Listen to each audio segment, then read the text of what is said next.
First questions from Bill Plunkett. Go ahead, Bill.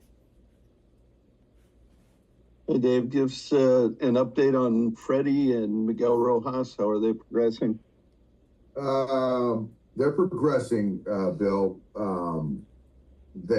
Freddie took swings yesterday.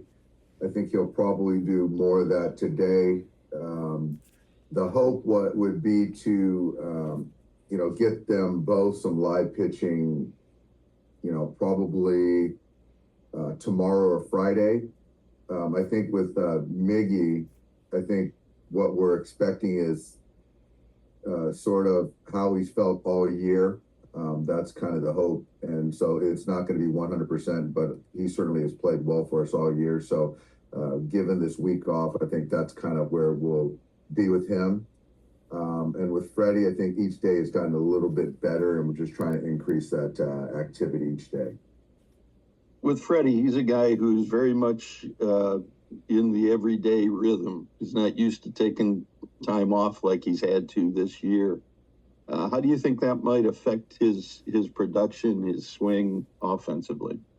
He certainly is a routine guy. I think the only thing I can kind of liken it to is when he took time off this year to be with Max, and he came back swinging the bat well.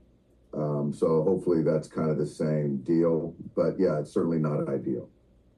If you're following the American League wildcard game right now, the Tigers went with a bullpen game in game 2. What does that say about the way the importance of starting pitching has changed over the years?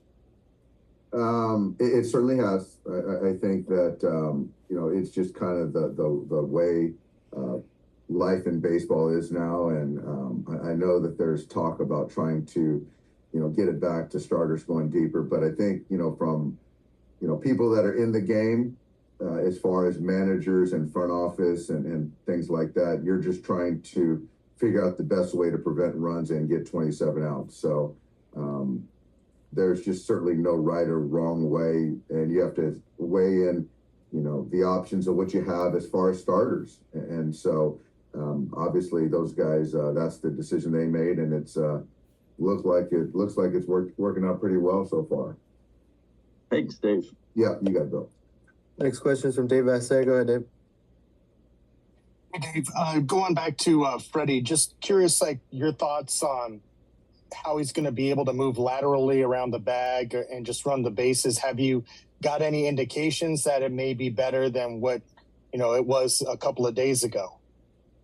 Indications are that it's a little bit better than it was a couple of days ago, but it's just hard to see a world where it's not limiting as far as on the bases, the laterals. So right now, I'm just going to remain optimistic. And then, when we get to Friday and then obviously Saturday, then we'll kind of make decisions on, how he's used as far as in the game. But I still have all confidence that he's going to be in the starting lineup. And Dave, I know it's early in the week, but have you noticed a different mentality amongst the players in preparation for this year's playoffs than you saw a year ago or 2 years ago? I do. I see some more hunger. I see some more edge. I like that. And not to say that guys weren't prepared or trying or cared, but there's a different level of intensity and that kind of sour taste that you have when you make an early exit from the postseason. Our guys are tired of it. And so this is another opportunity. So, yeah, Dave, I do sense that edge, which I love. Thank you. Next question is from Jack Harris. Go ahead, Jack. Hey, Dave, just to follow up on that, how have you seen that these couple of days? Has there been specific things in the on-field work or just behind the scenes that's kind of where that's manifested? Guys coming together with the watch party, sacrificing time with their families, which is obviously most important. But this time of year, there's got to be some sacrifices and bonding, which is initiated by the players, which is most powerful. Hearing about guys not caring who we play, they've got to beat us. You know, we're the team with the best team record in baseball. You know, we have a lot to prove. We have a lot to prove. A lot of people have certainly doubted us, and so I think our guys have kind of embraced that. And I like, again, Jack, I like the edge. I like that hunter mentality from us. One of the things your hitters have talked about the last couple of years is how well you guys in the regular season game plan and scout opposing pitchers and kind of build a plan of attack offensively. How much more difficult is that in a postseason environment where teams might be more likely to change tendencies or whatnot? And are there things that you guys have, when you look back on the last couple postseasons, you know, either seen or kind of identified as ways you can be a little more consistently as a team offensively? I think the game planning is one part of it, but you have to be able to read and react. You have to be able to pivot. You have to be in the moment and make adjustments to what they're trying to do. But at the end of the day, it's competition. In the postseason, you see it every year. I just believe that the teams that fight hardest, compete the hardest, have the most success, and that's on all facets of the baseball. And then with the pitching staff, how important will it be to get some length out of the rotation? Or do you guys feel like with the depth you have in the pen that there's, you know, different ways you can kind of, you know, prevent runs and get put 27 outs together in a game? You know, I think it's more important. It's always helpful. It's more important in a longer series. And when you're talking about a shorter series, it happens quick. So to be able to respond and win that night's game is most important. So however that looks, if a guy's going to go 9 shutout or he's going to go 4+, it honestly, it's whatever is best for that night. You pick up the pieces and you reset for the next day. And that's sort of the message for the pitchers is get as many outs as you can. Thanks, Dave. Yeah. Next question is from Fabiana Ardaya. Go ahead. Hey, Dave, sort of on that, are you guys sort of treating Yamamoto as if he's fully built up at this point? Yeah, I'd say so. And I don't know if he's gone much past 100 pitches this year. So I would say that's kind of where he's at. And that's all, you know, predicated on how he's throwing the baseball. But I would say that given his rest, recovery, how he's feeling, I think the full buildup is fair. And Brandon was just saying that he wasn't sure yet if you guys are going to go 13-13 position players or pitchers or carry an extra position player. What sort of goes into those decisions and how much that's going to depend on maybe who you guys match up against? It certainly depends on the matchup. Obviously, there's a few position players we got to kind of talk through, and that also is dependent on the matchup and what we might use, you know, versus a pen, and then also with the pitching and who's available as far as relievers that we feel might match up with a potential opponent. So these are things that we're going to have some surface level conversations here shortly, and then kind of figure out where we go from there. To your point earlier, just about reading and reacting about how post pitchers were attacking you guys from the middle series, do you feel like you guys were maybe slow in that aspect in years past? And why do you think that was, that you guys maybe weren't able to overcome that? I don't know the answer. I do think that we were slow moving in the sense that, you know, just last year, obviously it was short, but you could see we were just getting beat with the fastball. So, and we didn't make that adjustment.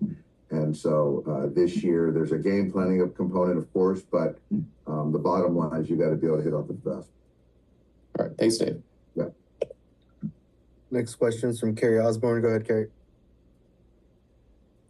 Hey, Dave, Yamamoto and Buehler both really closed out the season with strong starts. And do you see them as kind of a trending up, or do you just take that as kind of one start and we'll see what happens after that?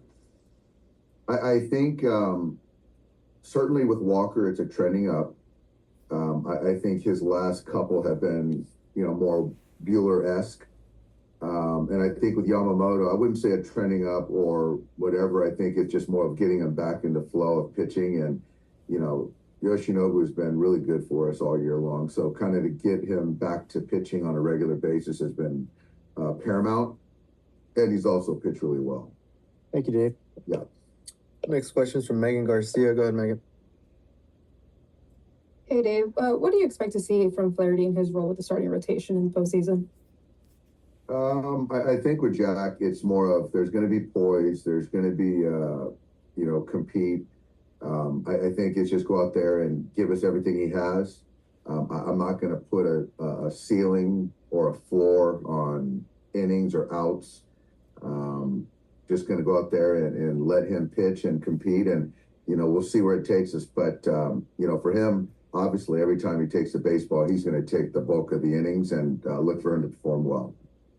Second question, what differences have you seen from Andy Pacas since he returned to the team in September? Andy's, I think maturity. I think that, before we sent him out, I thought he was starting to get out of himself and press a little bit more. I think the game has slowed down, and, even coming off the bench and not starting every day, I think that's been a good thing for him as far as how to prepare when you're not in the starting lineup. And he continues to take, obviously, really good at bats for his left-handed pitching. And even the righties, he's been hanging in there. Thank you, Dave. Yep. We've got time for a couple more. Go ahead, DG. Hey, Dave. We saw Mookie and Freddie really struggle last year at the plate in the playoffs. How do you feel like with Shohei this year, he can really ease whatever pressure they may feel going into the postseason? And did you sort of see that play out in September when you were playing all these sort of must-win games? Yeah, I think so. Shohei has certainly carried the brunt of the offense. I think it's kind of how you look at it. If you're Freddie or Mookie or the rest of the lineup, to feel that there's a pressure taken off because you have Shohei at the top, or really impact the game, the lineup, given their individual talents. And I'm more partial to the latter.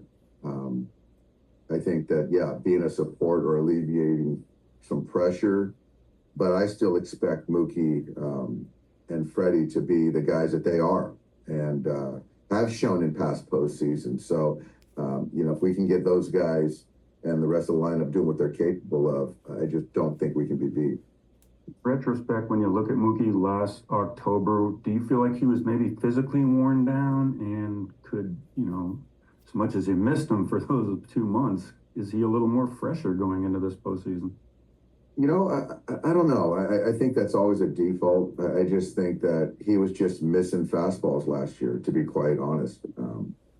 And I don't think that a 3-game sample with the 5 days off, you could kind of attribute to being fatigued, because, we had that same conversation with Will Smith and he ended up having a really nice postseason. So I don't know about that. Thanks. Yep. Last one's from Jack. Go ahead, Jack.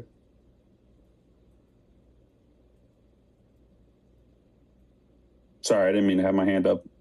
I'm doing. Last one's from Eric. Go ahead, Eric. Dave, a little more on the lineup. How would you compare the depth of this lineup this year, say the last few years? It's hard to beat. I think it was 21. But this, I would say this lineup is probably the best we've had.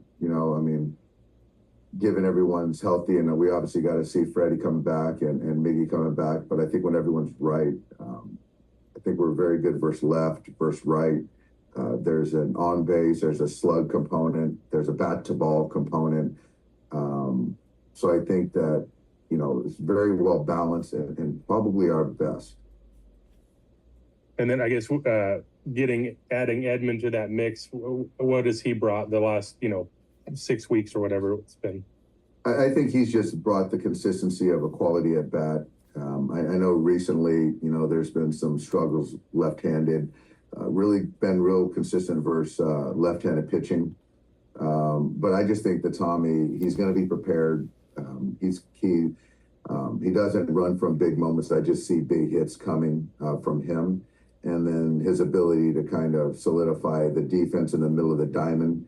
Obviously with Miggy going down and then being able to bounce out to center field. So that's just been a huge add for us. Thanks. Yeah. Thanks, Dave. Thanks, everybody. Thanks, guys.